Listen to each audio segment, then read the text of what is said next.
Oh, and I'm also drinking a glass of wine. As you should, Queen. Hey, let's talk.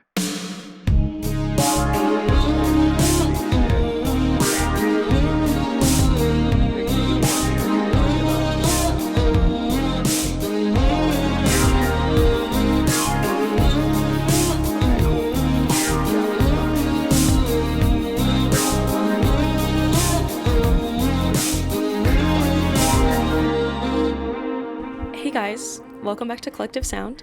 I have another lovely guest with me today. Her name is Julia, and Julia and I are sitting on basically separate sides of the country right now, in our little houses and apartments and wherever we live, and we haven't spoken in person, not even in person, but over the phone, I think in over 2 years. So This is a big moment for us. We do text every once in a while. We keep up with each other, but this is a big moment. Anyway, Julia, welcome.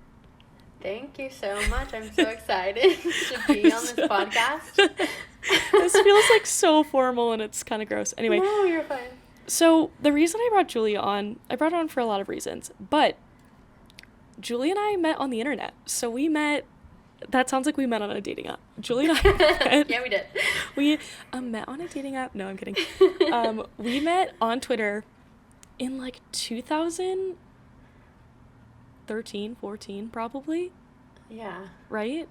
2013, I think. So gross. And so we met on the internet. It's your classic fans meeting on the internet story who finally meet in person and are still friends to this day. So I thought it'd be really cool to have her on so we could talk about the weird things we experienced, our fangirl experiences, how we like finally met, which was like so weird. And I found like the video edits I made after that the other day, and it's like your typical like 2014 like Tumblr like long distance friends meeting. Anyway, so I just thought it'd be fun to have her on and talk about our friendship and how we met and like what a weird millennial or whatever generation we are story it is. Anyway, so we'll bring it back to day one. Do you remember how we started talking? So I was thinking about this today, and I think I was the one who followed you first because I had seen your photos with Emblem 3. and I definitely thought that you had a thing with Wesley Stromberg. I mean, so did half the world, which they haven't been mentioned on my podcast yet, I don't think. Oh, God. But they were, like, such a phase in my life. And you're right. Everyone thought I was dating Wesley, and, like, I drove that home. Like, I didn't deny it. As you shouldn't, because like the photos, I remember I saw this one where he's like kissing you on the cheek and you just look like so smitten. I was like, oh my God, I have to follow this girl. And I think your @ was BYE Isabel, and I was like, oh my God, she likes Before You Exit too. Like, this is my new best friend. And then I think we literally just started like DMing, and then I have no idea. The next thing I was literally on a flight and we met. Yes, which is so crazy. So we were friends for like a year probably, right? Before we met, I would say. Yeah, I think at least. Yeah, and we loved all the same people. It was our Before You Exit phase, so we loved them. And as I talked about in the last episode with Elizabeth, Julia was also in this crowd. Like, we kind of ruled the fandom, which is so weird to say out loud and so like kind of ugly, but we did. We were like the popular girls. Which, I hate that, but it's God, true. that makes me want to throw up saying that out loud. I know. But, like, I will say the fandom was, like, 20 people. Okay, that's an exaggeration. There was more than that. But it's not like there was a large crowd to pick from. True.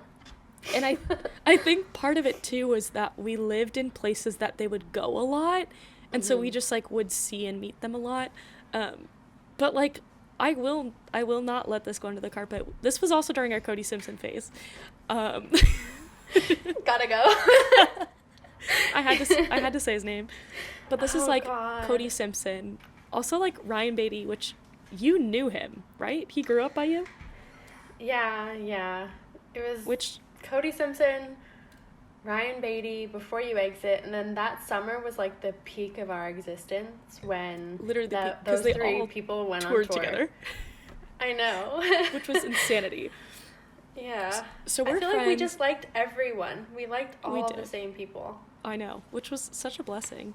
And yeah, we would I remember we would like we DM'd for a long time, and then we finally exchanged numbers. And I think you were my first, like, internet friend that didn't live where I lived. Because at this point, I was already friends with, like, Elizabeth and them, but we had already, like, met in person. Yeah. And so then we would just text it, like, you know, all like, day. Everything about my life. You know what I mean? Like, everything. I'm only saying this because he listens to the podcast, but, like, Christopher, you've been there since day one. Like, literally, I still see him on your story sometimes, and I'm like, oh my god, like, they still need to get married. I remember when he would pass by her after 6th period, and she would send me a Snapchat being like, oh my god, Christopher just passed me in the hall, like, and he would wear your scrunchies, and I was like, I was your number one stan. Like, I knew all of the boys, all of the drama, like, I might as well have gone to your high school. And people knew you, too. That's the thing. Like, I'm pretty sure Christopher, like, knew who you were, you know? Oh, no. I'm going to put you on the spot, but will you please tell the audience more about your Jonas Brothers phase? Oh my god. I remember this was, like, a bonding point for us. It was. So, basically, like, my entrance to my entire, like, life as a fangirl was with the Jonas Brothers. And it, like, started young. I think I was, like, 8 or 10. And, like, the first thing was I had a dog, and she was, like, 2 years old. Her name was Princess. But when I found out about the Jonas Brothers, I've quite literally changed her name to Jonas. Like, I made my mom call the veterinarian and be like, yeah, I'm so sorry, but I have to change this dog's name, like, in the system. And after that, it all just went downhill. Like, I made my poor mother get a personalized license plate that said OMJ for Oh My Jonas. Like, it was just bad, the worst of the worst. I feel like my favorite story that I still tell people to this day is the PowerPoint you made when it came out that Nick Jonas had diabetes. I would literally cry myself to sleep because for some reason, no one ever told me about diabetes. So when I found out that he had this disease, I was like, oh my god, he's literally gonna die. Like, I would go, like, pray the rosary. Like, I would literally pray the rosary at my Catholic school and be like, let Nick Jonas live for another year. Like, it was just bad. And I don't know why no one ever told me. But the thing is, like, all of their fans thought that. Like, they presented it in such a dramatic way that, like, we all thought he was dying. Oh, man, I still, like, sometimes that'll randomly pop up in my head, and I'm shedding tears right now. There's literally tears streaming down my face. So, yeah, and I mean, I was that with, like, Big Time Rush and the Jonas Brothers and so many people. So we did really bond very quickly over that. But, so we talk for, like, at least a year, if not more than that. And then met for the first time at TTYL, right? And then that was the same week as One Direction, right?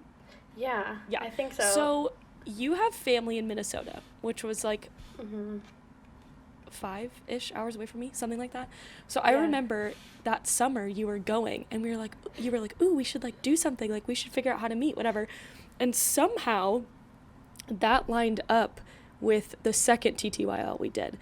And so I have a video, and I'm going to post it on the Collective Sound Instagram account. It's happening, of us, like, physically meeting for the first time. And it's, like, it makes me cringe. Literally. It makes me cringe now because it's, like, ew. But it's really sweet because, like, we were, like, the bestest of friends. And so it was sweet, like, us meeting for the first time. But it also does make me cringe. And the edits I made are, like, literally disgusting. And I will expose myself. Like, I'll do it. But yeah, so we meet at the second TTYL. You come, so fun. Like, hang out with my friend. You literally came and knew no one. I know. That was so bold of you. I was thinking today, like, I think I was 16. Like, I had just got my driver's license, and somehow I convinced my poor little grandma to use her car and drive to Wisconsin to meet somebody who I knew didn't even know. Literally, like, and she's like, sure, girl. Like 5+ hours. So you come, show is fun. You stayed with me for, like, only a night or something like that.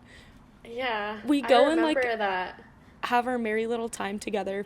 And then you went back And then I went up to Minnesota because One Direction was playing.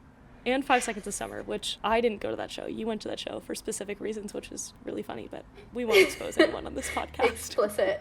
Explicit, not good for Collective Sound, another website. No, yeah, another site, we can expose that. But so One Direction was that same week, and that was the first time I was ever seeing One Direction. Oh, yes. Which is crazy. So we go to this show, we go to One Direction show. I went with a bunch of my friends. You went with some friends. And you snuck me up to the front row. Because you bought... did you buy those tickets or did you sneak in? I think I actually bought the tickets for that show, but I literally used, like, all of the money I had ever had since I was, like, 4 years old. I'm pretty sure those tickets were, like, $400 some odd dollars. And I was like, Dad, please. And he's like, it's your money. I'm like, okay, let's go. And then I was like, I had no money for the rest of the year. You said literally bring it on. But, like, it was worth it. The 3 minutes I was up there was worth it. I stayed up there for, like, maybe 2 songs. And I remember I had an iPhone 3, which was already, like, 6 models behind at the time. Like, it's not even, like, that was the iPhone, that was it. And I took all these, like, amazing videos of, like, Harry right in front of us. Yeah. And we both were big Harry girls. So we were just losing our minds. Like, the sight he had at us was probably, like, so embarrassing. Oh, just sobbing. Just sobbing. Both of us, like, holding each other, sobbing. I took all these incredible videos, but because I had a freaking iPhone 3 at the time, my phone crashed and deleted everything, and I have a single picture from it. I have a single picture. That's traumatizing. I know. So we did that, and then we hung out in Minnesota for a bit. And then we just, like, stayed friends forever, which is so weird. I know it is so bizarre because I definitely have friends that I, like, met online and then met in person that I don't even, like, keep up with at all. Like, I don't follow anymore. And it's like, I feel like even if we're, like, distant friends, we're still gonna always be friends, which I feel like is so special. I love that. I know, I love it. And, like, so just, like, what a weird twist of fate that we, like, found each other, saw each other, followed each other. I even remember where we would, like, plan out that I would see an artist and then, like, the next day you would see an artist, and we would, like, make each other videos. We would, like, force them. We'd be like, you're gonna see my best friend tomorrow. Crazy, I know. But you're gonna see her. And they would, like, fly to LA and then fly back to Wisconsin and be like, yeah, well, Isabel told me to say hi to you. They're like, I have no idea who that is, but... They would, like, and I'm like, say hi! On video. And they're just like, I've had enough of you both. They would just, like, be our messengers. Wait, also I forgot, the day Zayn left One Direction, and I left school, and I don't know if you left school, I don't know what you were doing, but we FaceTimed that night for, like, 8 hours and just cried on the phone and didn't talk. We just cried in each other's company. I know. And then, like, I remember, I don't know why, but this is one of, like, my vivid memories. Like, I just remember, like, laying in my room with these teal walls with all of these posters everywhere, like, my pink polka dots on my wall, and just, like, sitting there in silence. And then every 15 minutes, I would, like, hear, like, a song in the background. Like, I would hear little things playing, and I was like, oh, she's going through it. And I would just continue to be silent, and it would just be a back and forth thing. And then at, like, 11, I was like, love you, bye. And that was it. And then that was it. And then you would hear, like, a sniffle. You'd hear, like, a... bad. That's so... I can't believe that happened. Holy crap. That's literally a formative memory. I know. When I think of my teenage years, I think of you. I know. We were actually so iconic because even, like, in the phases that we went through, like, with the different bands and the different artists, I feel like we still had this, like, little circle of people who followed us, who would, like, see us, and it was iconic. We were kind of iconic. I remember, like, things going down when we finally met. Like, I remember people tweeting about it. Dare I say. I know. I feel like we should look up, like, Julia and Isabel in Twitter and see if it says anything. I have to do that. I also remember, like, this video compilation you're talking about when we met. I remember, like, seeing the edit, and it was like from multiple angles. Like, No. it was like an event. It was an event. And, like, did we force people to love us? Maybe. But it was kind of iconic. I think it worked anyway. I think it worked. What would you say your, like, most iconic fangirl story is? Oh, God. I think it was probably just the entirety of the summer of, I think, 2014, when Before You Exit, Cody Simpson and Ryan Beatty toured together. I think, like, that was the peak of my existence. No, it was. Because I just remember, I think that was, like, between my junior and senior year of high school. Mm-hmm. And I like, had just got my driver's license. I had just, like, gotten a job for the first time. So I, like, finally was like, oh, my God, I'm working. I can, like, pay for things and do things.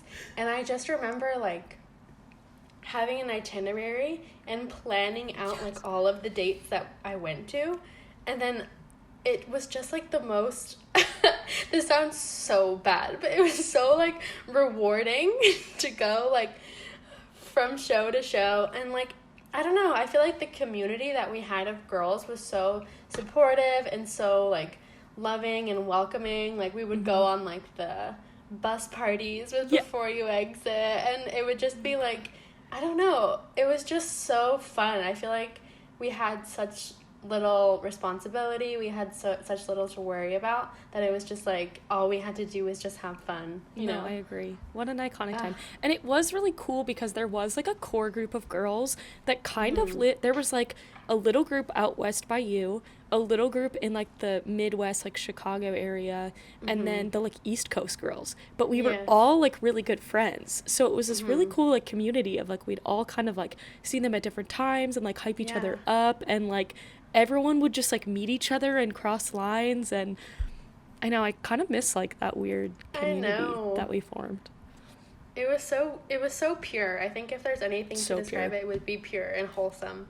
Like, we really all cared so much about these artists, but we really cared about each other too, which I think is so just cute. Like, it was so cute. I miss those times. I know, me too. I know, when did you officially hang up your fangirl coat? Oh, God. Do you think you ever did? You know, I think to an extent I did, but I think it's always in me. Like, I mean, yeah. I can, like, vividly remember, I don't know if I remember the time, but I remember, like, being, like, meeting someone or, like, frickin' going to, like, an airport or something dumb like that, and sitting there and being like, I'm too old for this. Like, I think it's time for my retirement. Yeah, I definitely had that moment, I think, when I was, like, maybe 18 or 19, and I was, like, still doing, like, creepy, weird stuff, like going to the airport or, like, hotels, and now I think back, I'm like, now why did I do that? Why did I do that? Why did I think that was okay? Like, Yeah, and, like, still, like, today, I would definitely still, like, go to a few shows. I would, like, for example, Harry. I will drop dead for that man to this day. Like, no joke, no cap. Like, anything he asks me to do ever, I'll do it. So. Oh, absolutely. Like, his show that was supposed to be this summer, like, I was ready to just, like, take all my clothes off. Like, in that pit. Oh, completely. Not for him, just, like, literally for myself. Like, I just, like, needed that to happen. For the movement. For the movement. But what's so cool about because we both were, like, so in the One Direction fandom too. Yeah. But that one was a little, I mean, it was huge, so it wasn't as like, we were nobody. Intimate. Yeah, I was a literal nobody. I was just like a number on the screen. But what's super cool about that is that like, so many of my friends I have now, I literally became friends with because we're like, wait, you like One Direction? You know, like, that kind of thing. And I feel like the One Direction fans, which this is probably true with a lot of fandoms, but I feel like it's really strong with One Direction fans, they, like, are still so prevalent to this day, and, like, still like so stick together, and we're all, like, in our mid-20s. Right. I feel like, at least for me, even, like, in college, now I'm in grad school, I'll meet somebody and I can just tell by their demeanor if they were ever, like, a stan. Like, I know that you grew up on Twitter by looking at you. No, and I love it. And I literally love you. So it bonds you to people. Seriously. It does. It's like truly culture. It is. And it's one of those things you can't explain to anyone. Mm-mm. And I feel like the only this is like a little creepy, but I think one of the only reasons a lot of people in college and like now post college know I was like a crazy fangirl is A, because I talk about it a lot, but B, because I'm just really good at stalking people, because those are the skills I got, you know, growing up in the fandom world. But it is like so interesting because you can't explain that time of life to anyone. Like you don't get it unless you were in it. Absolutely not. Like it completely like describes the way that you exist almost. Like I don't think I would be the person I am today unless I like grew up online and like had a ton of online friends. Even just like now, like dating people, I can find out any information about anyone. Because I remember in 2014 when Nash Greer posted a photo outside his apartment and I found the liquor store on Google Maps and I found out where he lived. Like, that's disgusting, but oh my God, I'm so good at it.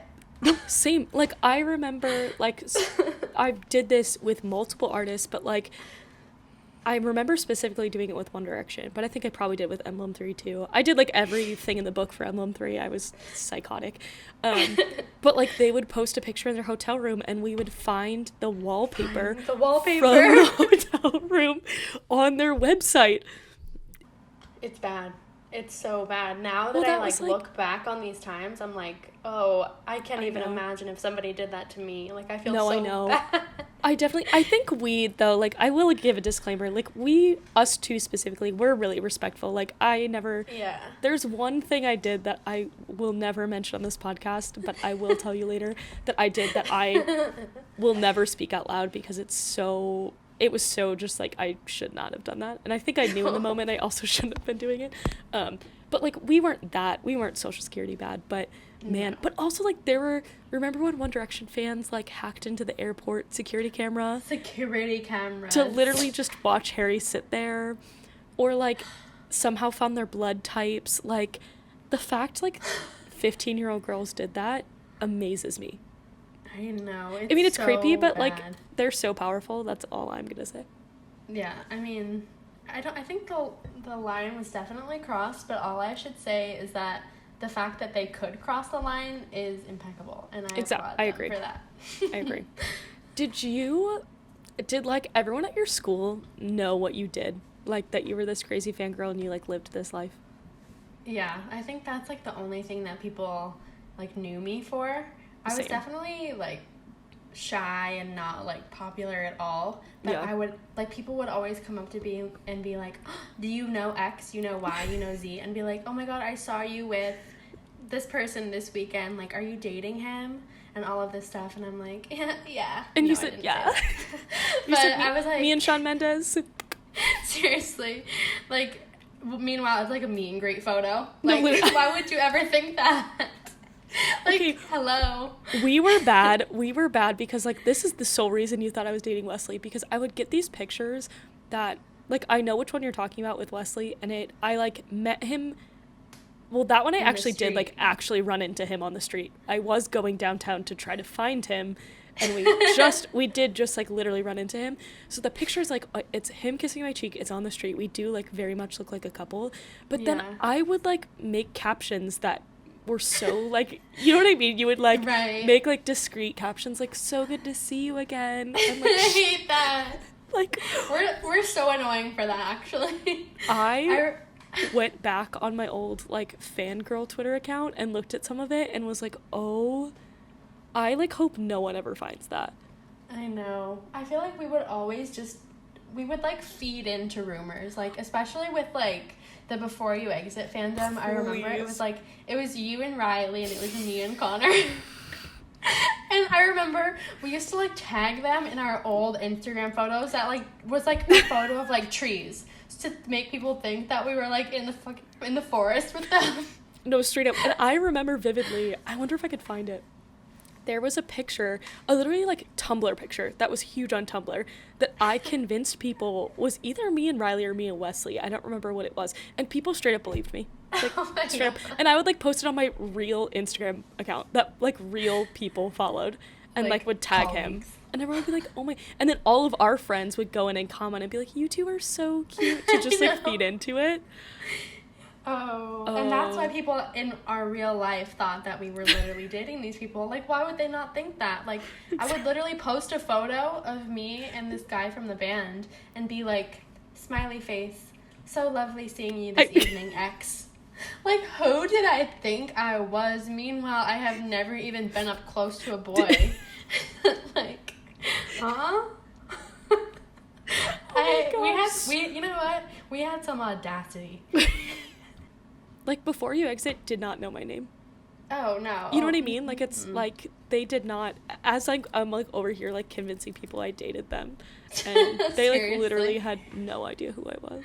Could not even point us out in a crowd, and meanwhile, everyone at our school thinks we're like in a committed relationship. Oh my gosh. Except, did you ever have anyone that knew your name? A few, with like the smaller fandoms. Nothing Same. like... And honestly, I will say, there was nothing that felt more powerful than that. When you would go up to them and be like, they'd be like, hi Julia, how are you? It's so good to see you. And I'd be like, just in front of my everyone, pedestal, because I just need to like take a bow right now. Like that, I think it's like our life's work was to have ourselves be known by these people. So like Absolutely. when they would say our name, and I would just be like, okay, like I never need an ego boost ever again, because this is all I need. And then I'm like, oh, so he knows my name, so he might want to date me. And then I would just like go off on a tangent. Like he wouldn't remember me unless this and this. And then meanwhile I'm like wearing these like justice outfits and square glasses, and they're definitely like 20 and I'm like 14. No, literally. Like, the fact that there were people that we thought we would actually date, like the audacity we had, the confidence we had. There are still, like, which I bet you had the same answer, but a lot of people, if I saw them, and like living in Nashville, I like will see famous people and I'm just like not really fazed, you know? Yeah. But like the one person, which I imagine it's the same for you, would be Harry Styles. Like, if I saw that man anywhere, I physically don't know what I would do. Game over. I remember I have like tried to meet him so many times over the years, and the one time I ever saw him like in the flesh outside of a show, I was just walking around and getting coffee. I don't even know if I ever shared this with you, because I don't think I you was did. Traumatized. And I'm offended. And this was like probably 3 years ago. I was literally crossing the street to go to Alfred's Coffee in LA, and I can't even say this because I'm like shaking. Like, this literally traumatized me. I look, and it's his convertible. He's wearing his sunglasses and he's wearing a headscarf. And I look, and I just stop in my tracks. Like, I couldn't even, like, I think my whole body like went into an actual state of shock, because I spent so much time like looking at photos of him, watching videos of him. I'm like, who are you? Like, you're actually like, you have cells, you have a body, like you like are not a robot. Does he look? What's so interesting to me, because there was a lot of people that I was obsessed with, and then I met them and I'm like, whoa, you like actually look so different. Did he look the same? Was he as beautiful as we think? He is stunning. Like, he was like glowing, but I think in person he looked more like rugged. Like, he looked more textured. Gosh, that is the sexiest thing you could have told me. I know. And then I just remember, like, I looked at him, and then I looked at the crosswalk, and the crosswalk has the hand up, stop. But I'm, like, in the middle of the street. And you said no. And I said, and I didn't know what to say, because I'm literally in the middle of the crosswalk, so I needed to cross. So I, like, did this little wave with my fingers. And then he literally nodded his head. And then I walked, and I watched him drive away. And I have never been the same since, seriously. I was like, how did this just happen? And I went and got my coffee, and I just didn't say anything for probably 3 days. Seriously. I can't believe you've never told me that before. I, like, never say that. I never share that, because I also feel like I reacted so badly, but I like, couldn't move. It felt like I was paralyzed. Yeah, I don't know what it is about him. Like, his eyes are so piercing, but it's like his demeanor. Like, I've just never seen anything like that in my life. Just chef's kiss every day, all day. He's just just perfect man. so sexy. And he's just it and doesn't care. He just doesn't care. Right. God, And he doesn't even try. That's just like No. him. Like his aura is just sexy. It's just sexy. Did you hear that today? It's funny that we speak today. A new demo of One Direction leaked. And it's all Harry. It's all just Harry. Is on Twitter? Yeah, I'll send it to you. Don't you worry. I'll be waiting. This is... But it's like, I Oh think my it's gosh. Take Me Home era. Oh, Like, it's old. his voice in Take Me Home era. He's like developing this like 17-year-old kid. One man that will bond us all. I know. Like, if you don't like Harry, honestly, I genuinely don't want to be your friend or know you. No.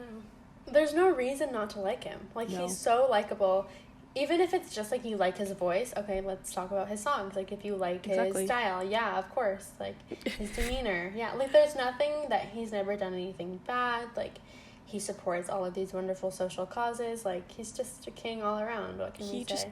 His flaws, minimal, if not non-existent. Okay, I have some rapid fire questions for you. Oh, God. Here Are we you go. ready? I don't know. Okay, number 1, what's your favorite song at the moment? My favorite song at the moment, I think would be Caught in the Middle by Alexander 23. Okay, so good. He's perfect. He's so- I love him. He genuinely, He's he also next. kind of doesn't have flaws. He's next on my radar, but no, he's so sweet. You need to see him next time there's like shows that exist. Yeah. But I've seen him twice over the past year, and he's so good live. He writes all of his stuff.